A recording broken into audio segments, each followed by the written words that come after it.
مرکز مطبوعات وزارت کارهای داخلی تاجیکستان خبر داد که شب 28 ینور سال 2023 تخمینا ساعت 22:35 دقیقه راننده автомобیل طبقه اوپل استرا اسمتوف میزروبجان سال تولدش 1993 ساکن شهر ایسار هنگام حرکت از سمت شهر وحدت به سمت شهر کولوب در کیلومتر 29 راه دوشنبه کولوب از عهده اداره واسطه نقلیات نبرآمده به автомобیل بارکش طبقه دولان تحت اداره زویروف عبدالرحمن سال تولدش 1982 ساکن نویه واسه برخورده است.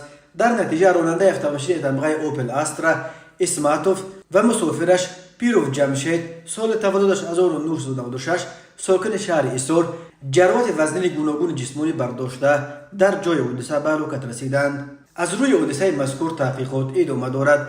مرکز مطبوعات وزارت کارهای داخلی تاجیکستان قبلا خبر داده بود که روز 27 ینور سال 2023 در دو صدمه در راه طرف محل چمگران پایان شهر کولوب و در داخل نبق استقلال در شهرهای دوشنبه خوجند دو نفر، یک پیادهگرد 52 ساله و یک نابالغ 15 ساله به هلاکت رسیدند.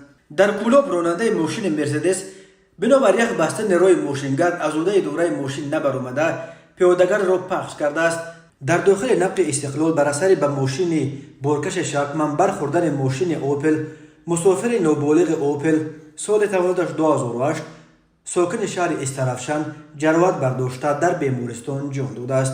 راههای تاجیکستان از لحاظ شماره صدمه ها پرخطر دانسته می شوند. بنا به آمار رسمی بازرسی دولتی اتومبیلی هر سال بر اثر صدمه ها در راههای تاجیکستان تا 400 نفر به هلاکت رسیده، بیش از 1200 تن دیگر معیوب می شوند.